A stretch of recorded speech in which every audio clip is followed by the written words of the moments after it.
Momo, capítulo 2.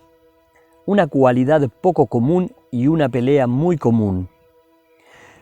Desde entonces Momo vivió muy bien, por lo menos eso le parecía a ella.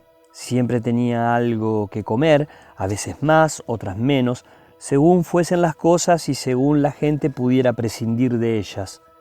Tenía un techo sobre su cabeza, tenía una cama y cuando tenía frío podía encender el fuego. Y lo más importante, tenía muchos y buenos amigos. Se podría pensar que Momo había tenido mucha suerte al haber encontrado gente tan amable. Y la propia Momo lo pensaba así. Pero también la gente se dio pronto cuenta de que había tenido mucha suerte. Necesitaban a Momo y se preguntaban cómo habían podido pasar sin ella antes. Y cuanto más se quedaba con ellos la niña, tanto más imprescindible se hacía, tan imprescindible que todos temían que algún día pudiera marcharse. De ahí viene que Momo tuviera muchas visitas. Casi siempre se veía a alguien sentado con ella, que le hablaba solícitamente, y el que necesitaba y no podía ir, la mandaba a buscar. Y a quien todavía no se había dado cuenta de que la necesitaba, le decían los demás: «Vete con Momo». Esas palabras se convirtieron en una frase hecha entre las gentes de las cercanías. Igual que se dice buena suerte, o que aproveche, o qué sé yo. Se decía en toda clase de ocasiones: «Vete con Momo». ¿Pero por qué? ¿Es que Momo era tan increíblemente lista que tenía un buen consejo para cualquiera? ¿Encontraba siempre las palabras apropiadas cuando alguien necesitaba consuelo? ¿Sabía hacer juicios sabios y justos? No, Momo, como cualquier otro niño, no sabía hacer nada de eso. Entonces, ¿es que Momo sabía algo que ponía a la gente de buen humor? ¿Sabía cantar muy bien? ¿O sabía tocar un instrumento? ¿O es que, ya que vivía en una especie de circo, sabía bailar o hacer acrobacias? No, tampoco era eso. ¿Acaso sabía magia? ¿Conocía algún encantamiento con el que se pudiera ahuyentar todas las miserias y preocupaciones? ¿Sabía leer en las líneas de la mano o predecir el futuro de cualquier otro modo? Nada de eso. Lo que la pequeña Momo sabía hacer como nadie era escuchar. Eso no es nada especial, dirá quizás algún lector. Cualquiera sabe escuchar. Pues eso es un error. Muy pocas personas saben escuchar de verdad, y la manera en que sabía escuchar Momo era única. Momo sabía escuchar de tal manera que a la gente tonta se le ocurrían, de repente, ideas muy inteligentes. No porque dijera o preguntara algo que llevara a los demás a pensar esas ideas, no. Simplemente estaba allí y escuchaba con toda su atención y toda simpatía.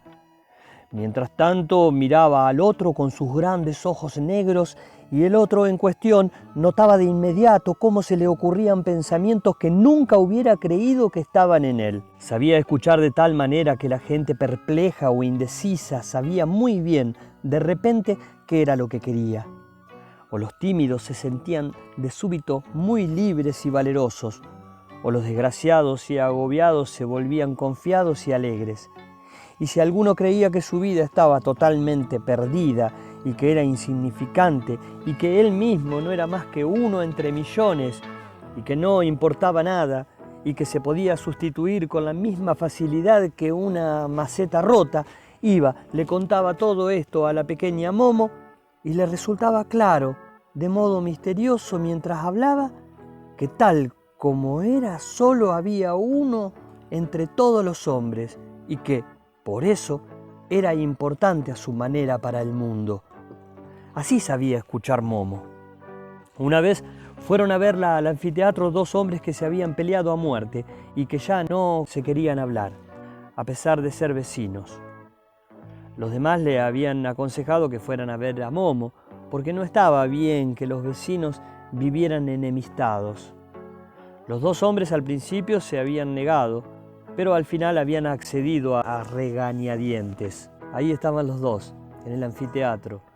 mudos y hostiles, cada uno en un lado de las filas de asientos de piedra, mirando sombrío ante sí. Uno era el albanil que había hecho el hogar y el bonito cuadro de flores que había en la salita de Momo. Se llamaba Nicola y era un tipo fuerte con un mostacho negro e hirsuto. El otro se llamaba Nino, era delgado y siempre parecía un poco cansado. Nino era el arrendatario de un pequeño establecimiento al borde de la ciudad, en el que por lo general solo habían unos pocos viejos que en toda la noche no bebían más que un solo vaso de vino y hablaban de sus recuerdos. También Nino y su gorda mujer estaban entre los amigos de Momo y muchas veces le habían traído cosas buenas que comer. Como Momo se dio cuenta de que los dos estaban enfadados, no supo, al principio, con quién sentarse primero. Para no ofender a ninguno, se sentó por fin en el borde de piedra de la escena a la misma distancia de uno y de otro, y miraba alternativamente a uno y a otro. Simplemente esperaba a ver qué ocurría. Algunas cosas necesitan su tiempo, y tiempo era lo único que Momo tenía de sobra. Después de que los hombres hubieran estado así un buen rato, Nicola se levantó de repente y dijo: «Yo me voy. He demostrado que tenía buena voluntad al venir aquí, pero tú ves, Momo, lo obstinado que es él. ¿A qué esperar más?». Y efectivamente se volvió para irse. «Sí, lárgate», le gritó Nino. «No hacía ninguna falta que vinieras. Yo no me reconcilio con un criminal». Nicola giró en redondo. Su cara estaba roja de ira. «¿Quién es un criminal?», preguntó en tono amenazador y volvió a su sitio. «Repítelo». «Lo repetiré cuantas veces quieras», gritó Nino. «¿Tú te crees que porque eres grande y fuerte nadie se atreve a decirte las verdades a la cara? Yo me atrevo, y te las cantaré a ti y a cualquiera que quiera escucharlas. Adelante, ven y mátame, como ya dijiste una vez que lo harías». «Ojalá lo hubiera hecho», chilló Nicola y apretó los puños. «Ya ves, Momo, cómo miente y calumnia. Solo lo agarré una vez por el cuello y lo tiré al charco que hay detrás de su covacha. Allí no se ahoga ni una rata». Volviéndose de nuevo a Nino, gritó: «Por desgracia, vives todavía, como se puede ver». Durante un rato volaron en una y otra dirección los peores insultos, y Momo no podía entender de qué iba la cosa y por qué estaban tan enfadados los dos.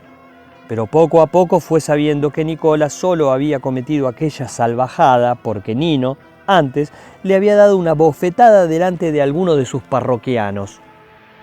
A eso, por su parte, le había antecedido el intento de Nicolás de hacerle añicos toda la vajilla de Nino. «No es verdad», se defendió amargamente Nicola. «Solo tiré a la pared una sola jarra que además tenía una grieta». «Pero la jarra era mía, ¿sabes?», respondió Nino, «y además no tienes derecho a eso». Nicola pensaba que sí tenía derecho a eso porque Nino lo había ofendido en su honor de albanil. «¿Sabes lo que dijo de mí?», gritó dirigiéndose a Momo. «Dijo que yo no era capaz de construir una pared derecha porque estaba borracho día y noche, y que era igual a mi tatarabuelo que había trabajado en la torre inclinada de Pisa». «Pero Nicola», contestó Nino, «si eso era una broma, bonita broma», protestó Nicola, «no tiene ninguna gracia». Resultó que Nino solo había devuelto una broma anterior de Nicola, porque una mañana se habían encontrado con que en su puerta habían escrito con grandes letras rojas: «Venteros y gatos, todo latros». Y eso, a su vez, no le había hecho ninguna gracia a Nino.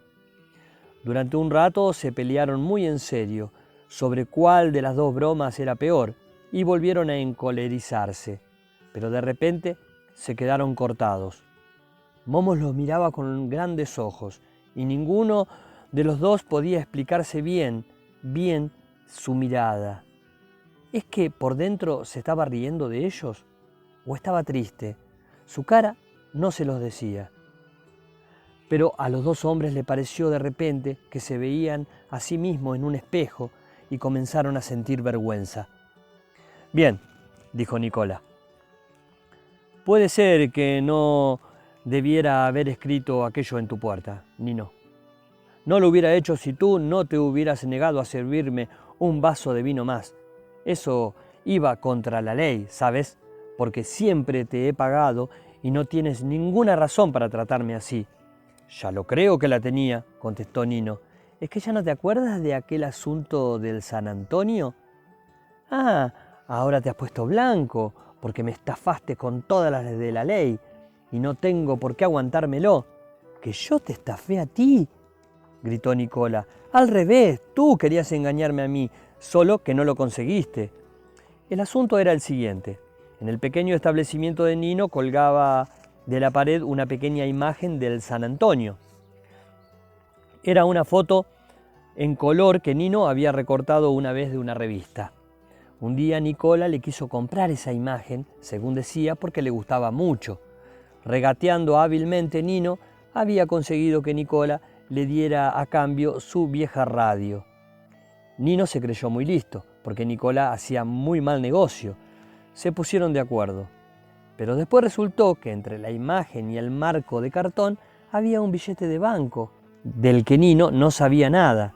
De repente era él el que hacía un mal negocio, y eso le molestaba. Exigió a Nicola que le devolviera el dinero porque éste no formaba parte del trato. Nicola se negó y entonces Nino no le quiso servir más nada. Así había comenzado la pelea. Así que los dos llegaron al principio del asunto que los había enemistado. Callaron un rato. Entonces preguntó Nino: «Dime ahora con toda honradez, Nicola, ¿ya sabías de ese dinero antes del cambio o no?» «Claro que sí, si no, no hubiera hecho el cambio». «Entonces estás de acuerdo que me has estafado». «¿Por qué? ¿En serio que tú no sabías nada de ese dinero?» «No, palabra de honor. ¿Lo ves? Eras tú quien quería estafarme a mí. Porque ¿cómo podías pedirme mi radio a cambio de un trozo de papel del periódico?» «¿Y cómo te enteraste tú de lo del dinero?» 2 noches antes había visto cómo un cliente lo metía allí, como ofrenda a San Antonio. Nino se mordió los labios. ¿Era mucho? «Ni más ni menos de lo que vale mi radio», contestó Nicola. «Entonces toda nuestra pelea», dijo Nino pensativamente, «solo es por el San Antonio que recorté de una revista». Nicola se rascó la cabeza. «En realidad, sí. Si quieres te lo devuelvo». «Nino». «¿Qué va?», contestó Nino, con mucha dignidad. «Lo que se da no se quita. Un apretón de mano vale entre caballeros». Y de repente ambos se echaron a reír. Bajaron los escalones de piedra y se encontraron en el medio de la plazoleta central. Se abrazaron, dándose palmadas en las espaldas. Después, ambos abrazaron a Momo y le dijeron: «Muchas gracias». Cuando al cabo de un rato se fueron, Momo siguió diciéndole adiós con la mano durante mucho rato. Estaba muy contenta de que los dos amigos volvieran a estar de buenas. Otra vez un chico le trajo un canario que no quería cantar. Eso era una tarea mucho más difícil para Momo. Tuvo que estarse escuchándolo toda una semana, hasta que por fin volvió a cantar y a silbar. Momo escuchaba a todos, perros y gatos, a grillos y ranas, incluso a la lluvia y al viento en los árboles, y todos le hablaban en su propia lengua. Algunas noches, cuando ya se habían ido a sus casas todos sus amigos, se quedaba sola en el gran círculo de piedra del viejo teatro sobre el que se alzaba la gran cúpula de estrellas del cielo y escuchaba el enorme silencio. Entonces le parecía que estaba en el centro de una gran oreja, que escuchaba el universo de estrellas y también que oía una música callada, pero aún así muy impresionante, que le llegaba muy adentro, al alma. En esas noches solía soñar cosas especialmente hermosas. Y quien ahora siga creyendo que el escuchar no tiene nada de especial, que pruebe a ver si sabe hacerlo tan bien.